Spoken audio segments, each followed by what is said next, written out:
Welcome to my channel top personalities. Mahesh Bhatt बेबाकी से अपनी बातें रखते हैं और एक अलग तरह का सिनेमा बनाने के लिए जाने जाते हैं। वहीं स्मिता पाटिल अपने दौर की प्रतिभाशाली एक्ट्रेस थी और रियल किरदारों को करने में उन्हें महारत हासिल थी। एक वक्त ऐसा था जब स्मिता पाटिल ने महेश भट्ट से बातचीत करना बंद कर दिया था। जब भी महेश सामने होते थे तो वो बचकर निकल जाया करती थी। दोनों के बीच इस तकरार की वजह क्या थी, इस पर अब सालों बाद महेश भट्ट ने चुप्पी तोड़ी। उन्होंने बताया कि स्मिता पाटिल किस बात पर नाराज थी और फिर वो नाराजगी कैसे दूर हुई। स्मिता पाटिल का जन्म 17 अक्टूबर 1975 को पुणे में हुआ था।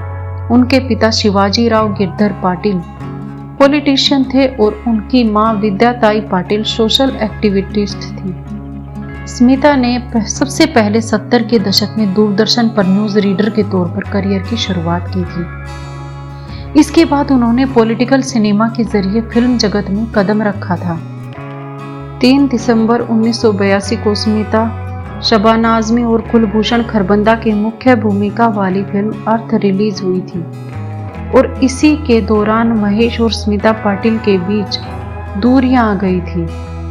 महेश भट्ट के अनुसार मैंने फिल्म में पूजा के किरदार के लिए शबाना आजमी को चुना था और कविता के किरदार के लिए रोहिणी हट्टंगडी को चुना था, लेकिन शबाना ने मुझसे कहा कि कविता के किरदार में स्मिता पाटिल को ले लूं।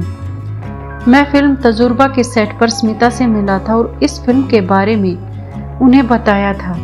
भट्ट ने आगे बताया कि फिल्म के बारे में सुनकर स्मिता ने मुझसे पूछा था कि क्या आपने शबाना को इस बारे में बताया है। इस पर मैंने उसे बताया कि फिल्म के लिए शबाना ने ही नाम सुझाया है, तो स्मिता ने तुरंत हामी भर दी। लेकिन स्मिता उसी दौरान शक्ति और नमक हलाल जैसी फिल्में कर रही थी। ऐसे में अर्थ की शूटिंग करते हुए उन्हें लगा कि फैंस को कविता का किरदार निराश करेगा। मुझे याद है कि जब हम फिल्म का महत्वपूर्ण सीन शूट कर रहे थे तो स्मिता ने मुझसे पूछा था कि क्या ये जरूरी है। स्मिता ने महेश से बात करना बंद कर दिया था।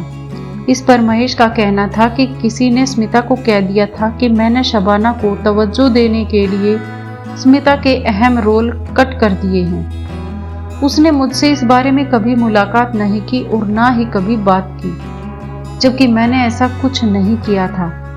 एक दफा मैं राइटर विजय तेंदुलकर से मिलने गया। उसी समय स्मिता भी वहां आने वाली थी। महेश भट्ट का आगे कहना था कि मैं लौटते समय सीढ़ियों से जा रहा था और सामने से स्मिता आ रही थी। मुझे देखकर वो रुक गई और फिर चुपचाप जाने लगी। मुझे लगा यही सही मौका है गलतफहमियां दूर करने का। मैंने सीढ़ियों पर स्मिता को रोका और उसने मुझसे बात करने के लिए इनकार कर दिया। मैंने उससे कहा कि एक बार फिल्म देखो।